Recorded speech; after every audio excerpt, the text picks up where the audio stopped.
Johnny Boy, does anybody ever call you Johnny? Yes. You're the other guy right here. All right, there you go, David. How are you, Thomas? And I know it's a Thayer Friday, but we had the Thayer that's Thursday open. So as Johnny and I have been talking about in this game, look, it's an awesome challenge, but this is not the same Eagles team as a year ago. What has your film study, which you do a lot of, told you about this team? Because Tommy Waddle said the other day to me, look, I know they're the Eagles. That offense looks broken to him. I agree with T. Waddle. I don't think the offensive line is playing at the standard that it was in the last couple of years. And they've had some injuries there, especially Lane Johnson, their decorated right tackle. And they have a Fred Johnson who's in there for him, same size, a pound heavier. And he's not playing with the reliability that Lane was throughout the last 6 or 8 years of his career. And even the guys, the big left side, you know, they're a good group of big offensive linemen, but they're not real maneuverable. So they're kind of standard in what they're asked to do. And then I think the biggest thing is Saquon Barkley. You look at I think he right now has 30 less carries than he did total last year, but he's not averaging what he is per carry. He just is not in the big picture of the offensive success.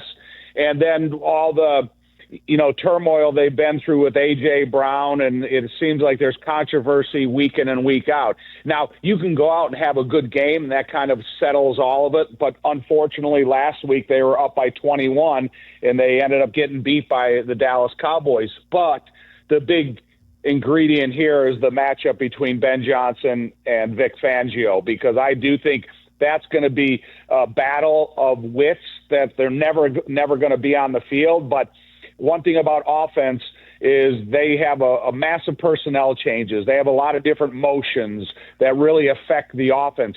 And the defense kind of matches up their personnel, but they try to look the same every play.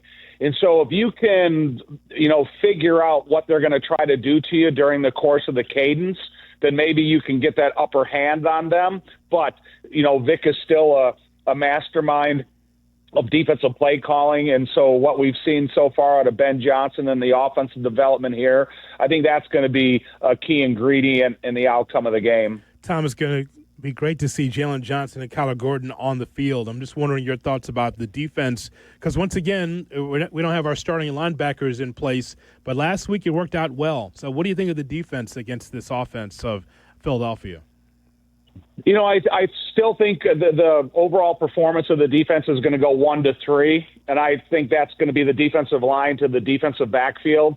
And now that you have a variety of guys that you can intermix back there, you can play multiple defensive backs according to the personnel that they have on the field. And if you want to double cover one of their talented receivers, you have that ability. But, I thought the linebackers did a nice job last week. I think they were up to everything that was asked out of them. But now you're playing against Rudolph and a less efficient offense in the Pittsburgh Steelers.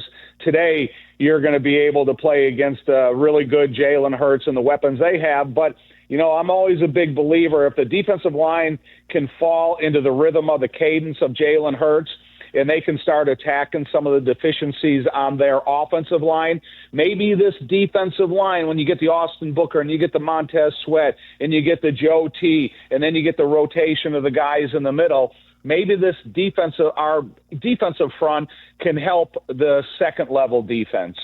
I want to ask you about completion percentage, because as I watched all the games yesterday, I kept thinking how all the national pundits are like, oh, Caleb's percentage is not good enough, and he's inaccurate, and he's this, and he's that.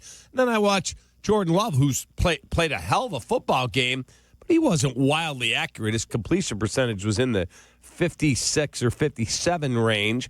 I watched some of these other really good quarterbacks, and Patrick Mahomes. His completion percentage wasn't like it was 70%. Do you think some of that's overblown, or is it a legit concern? I think it's overblown when they try to make comparisons of quarterbacks' completion percentage of the guys that are years into the system. if you look at even Joe Burrow, or you look at Patrick Mahomes, or you look at Love, and you look at Goff, all these guys that have been in the same system, the same terminology now for a number of years, everything is second nature to them. And then if they don't have efficiency in the completion percentage, then I think that's when, you kind of, get that feeling that maybe it's a quarterback thing. But I still think, and I've been saying it, I still think Caleb is a year away from having all of those completion percentage and all those other analytics you want to judge him by. When you go back and you look at Detroit, and I never agreed with Dan Campbell taking over the play calling. I think you kind of start flying by the seat of your pants, and emotions come into picking the next play. And so, I'm with you, Cap. I'm not sitting there hanging my hat going, Caleb this and Caleb. No, let him be in the system for a while, and let Ben Johnson get to know him a little better, and let him know the other guys, the other assets that he's in development stages with, like Colston Loveland or Luther Burden. So this offense has a long way to go before you can start judging that. And even at the beginning of the year, Ben said that, he would like Caleb to be up at the 70%. But it's not going to happen overnight, and it's a process of him being here. Tom Thayer, brought to you by Aurelio's Pizza. Don't forget, we got full coverage, including the game with Jeff and Tom, right here on the home of the Bears, ESPN 1000. On Cap and J. Hood. Tom, I like that Ben Johnson says that every game is different. The one thing you can never say about the Chicago Bears is, you know exactly what's coming. It could be a tight ends game. It could be a running game. It could be the ball in the air 18 consecutive times like the last game. You just never know. But one thing for sure I'd like for the Bears to do is be able to establish the line of scrimmage, to be able to run the football. I don't mind running the football to set up the pass. I like that Monangai and Swift. And, again, people can say what they want about those two, but they are hammering the yardage. They're getting the tough yards, trying to get the first down. And I want Caleb to run as well if he can. So that's paramount for me early in the game.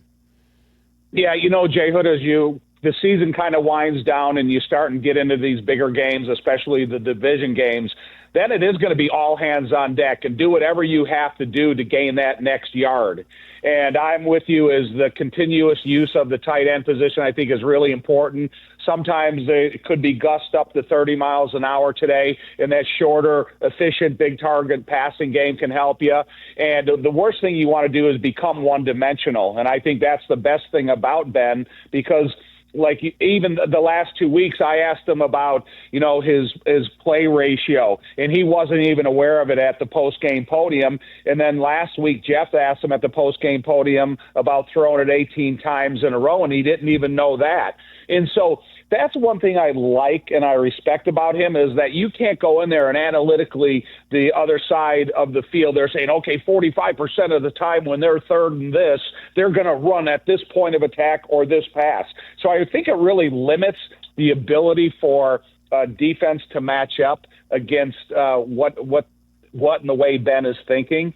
And to me, I think it makes that brand of football for us Bears fans a lot more fun to watch, because we don't even know what to expect in the next play. Double T, as I have on in here with Hoodie, the 4 different TV screens, and I watch all these different hot takes, Ryan Clark, Bart Scott, Caleb under on TD passes, Bears under on points, Bears under on this, play more for Jalen Hurts. I watch the tape like you do. I don't have your depth of knowledge, obviously. I really think this is a highly competitive football game. I will be very, very surprised if the Bears get drilled in this game and we go, they're not who we thought or hoped that they were. What are the keys for you? The key is going to be able to absorb the environment that they're going out there to play under. Because when you look at Caleb on shotgun at away stadiums, he uses a nonverbal count, and you have to have that rhythm. And because we're not really certain who's going to be playing left tackle today, that's kind of a new part of getting everybody in rhythm of the snap count. When he's under center, then he uses a verbal cadence. So if you can get into a position where you're being successful with that portion of the game, whether it's bootlegs, play action, running game under center, then Caleb will be more in control of the count. And from the times that I've played here and been a part of the stadium, it's an environment that if their offense goes out there and they have consecutive 3-and-outs, then that stadium's going to turn on them.